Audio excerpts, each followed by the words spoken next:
मोदी और स्पेन के पीएम ने टाटा एयरक्राफ्ट कॉम्प्लेक्स का उद्घाटन किया है। ये बड़ा मौका है, देश का पहला निजी मिलिट्री एयरक्राफ्ट प्लांट दूसरे हिस्से में दूसरा पार्ट मैन्युफैक्चर होगा और ये पार्ट बनाएगा कौन?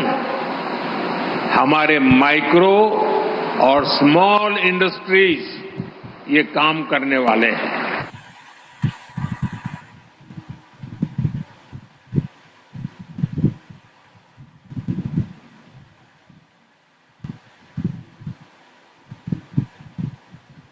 ये आप देख सकते हैं कि जो इनकी मुलाकात हो रही है प्राइम मिनिस्टर नरेंद्र मोदी के साथ, और ये जो स्पेन का दौरा है स्पेन के प्राइम मिनिस्टर का, इसलिए बहुत सिग्निफिकेंट है क्योंकि ये आफ्टर 18 इयर्स है। लेकिन आपको इसको ये बताते हैं कि ये जो 3 डे विजिट पर पहुंचे हैं पेड्रो सांचेज, ये क्या करने वाले हैं? एक तो ये कि ये एक एयरक्राफ्ट फैसिलिटी इनॉग्रेट। इंडिया का सारा जो फोकस है वो मेक इन इंडिया पे है, क्योंकि इंडियंस कहते हैं कि भाईजान हमें जो चीज़ चाहिए वो मेक इन इंडिया।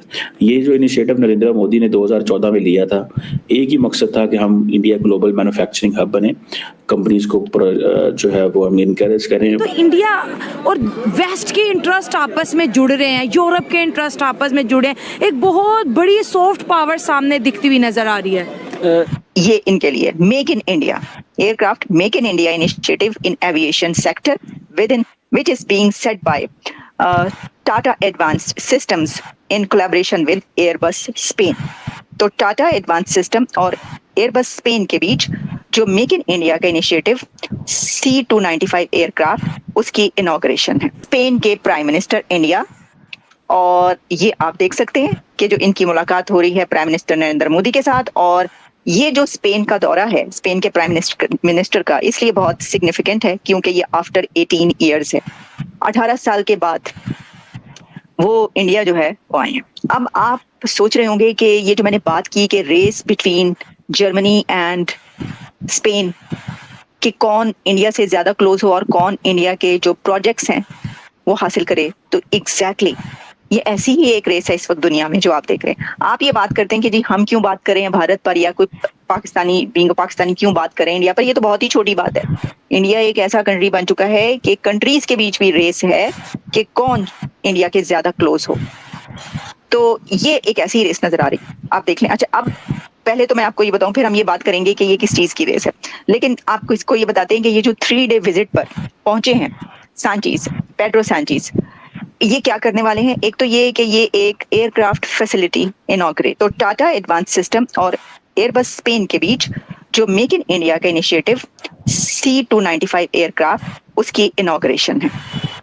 ये तो है ऊपर की बात, साफ बात कि जो बता रहे हैं, लेकिन इसके अंदर ये बात है कि वो सबमरीन जो कि जर्मनी भी हासिल करना चाहता है, कि जर्मनी कह रहा है हम आपको टेक्नोलॉजी देते हैं और आपके यहाँ आकर जो है वो बनाते हैं, वही प्रोजेक्ट स्पेन भी लेना चाह रहा है। स्पेन की भी ख्वाहिश है कि 80 क्यों नहीं, वो क्यों, तुसी क्यों, 80 क्यों नहीं।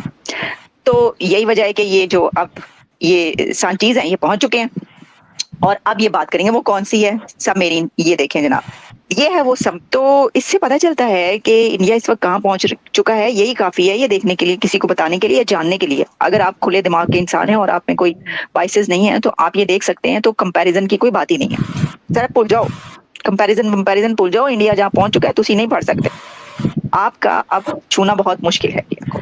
जहाँ पर देखे ना कैसे कंट्रीज जो हैं वो इंडिया पहुंच के वो कह रहे हैं कि हमें दें, आप ये प्रोजेक्ट करेंगे। और अभी तो जो एयरक्राफ्ट है उसके हवाले से C95 aircraft flagship make in India जो है उसको इनॉग्रेट करेंगे। तो ये है देखें सिलसिला। अब हमें इस आप देखें के फेज में ऐसे कई एक कंट्रीज नजर आए हैं इंडिया जाते हुए भी, और इंडिया के प्राइम मिनिस्टर ऐसे कंट्रीज में पहुंचते हुए भी, जो कि इससे पहले बहुत कम था। लेकिन ना जब हम बात करते हैं फ्रांस की, इजराइल की, या हम रशिया की, ये तो हमेशा से इंडिया के साथ, इंडिया की इनके साथ तो मतलब गुड़ियां बहुत गहरी दोस्ती है, वो तो कोई कहने की बात ही नहीं है। लेकिन जैसे कि मोदी साहब जो हैं ब्रुनाई गए, फिर वो कई और ऐसे कंट्रीज में गए कि जो पहली दफा था कि वो जा रहे थे, या बहुत अरसे के बाद। अब ये जो पेड्रो सांचेज पहुंचे हैं इंडिया, ये भी काफी देर के बाद पहुंचे हैं, 18 साल के बाद। तो ऐसा हो रहा है अब ठीक है। अब इंडिया का सारा जो फोकस है वो मेक इन इंडिया पे है, क्योंकि इंडियंस कहते हैं कि भाईजान हमें जो चीज़ चाहिए वो make in India. Make in India में अमेरिकन ने तो फिलहाल इंडिया को सही मानों में देखा जाए तो ऑन वो एक स्लो पेस में रखा हुआ है। ये जो इनिशिएटिव नरेंद्र मोदी ने 2014 में लिया था, एक ही मकसद था कि हम इंडिया ग्लोबल मैन्युफैक्चरिंग हब बने, कंपनीज को जो है वो हम इनकरेज करें, वो डोमेस्टिक हो, मल्टीनेशनल्स हो, इंटरनेशनल्स हो, कि वो इंडिया के अंदर मैन्युफैक्चर करें। ये जो सोसा एग्रीमेंट इंडिया ने किया है बेसिकली अमेरिका के साथ, और अब अमेरिकन बहुत सारी जो कंपनियां हैं, ठीक है, अमेरिकन बहुत सारी जो नेवी है वो इंडिया के अंदर मैन्युफैक्चर करें। ये जो सोसा एग्रीमेंट इंडिया ने किया है बेसिकली अमेरिका के साथ, और अब अमेरिकन बहुत सारी जो कंपनियां हैं, ठीक है, अमेरिकन बहुत सारी जो नेवी है वो इंडिया आगे डॉक किया करेगी गोवा के अंदर। तो इसलिए स्पेनिश ये चाहते हैं कि हम आए, आके अपना आइडियाज पिच करें और हम सेकंड पोजीशन में बेशक आ जाएं, लेकिन फॉर अ मोमेंट एक कंपटीशन तो नजर आए ना, एक कंपटीशन नजर आना चाहिए, क्योंकि जर्मनी हो या स्पेन, इंडिया ने टर्म्स एंड कंडीशंस अपनी सेट करनी है। वो इसलिए सेट करनी है कि जर्मनी के लिए हो सकता है इंडियंस थोड़ा सा केयरफुल रहें, बिकॉज उनकी टेक्नोलॉजी का, जैसे मैंने शुरू में आपको कहा था कि अच्छी है, लेकिन स्पेन वगैरह जो है इनसे वो कहेंगे कि आए हमारे पास आगे हमारे बच्चों को तैयार करें। देखिए इंडिया चाहता है कि हम अपने हाथ सीधे करें, अपने हाथ सीधे करें। अगर हमने अपने हाथ सीधे ना किए, अपने बच्चों को ट्रेनिंग ना दी, तो फिर चीजें नहीं होंगी। ठीक है जी। अभी आपको पता है कि जो जर्मन डिफेंस मिनिस्टर है वो पिछले साल इंडिया आए थे, और वो बड़ी लंबी चौड़ी एक डिफेंस पार्टनरशिप के ऊपर लंबी चौड़ी बात करके वेपन्स डील, वो सारे चाहते हैं कि इंडिया के लिए हम चीज़ें इजी करें।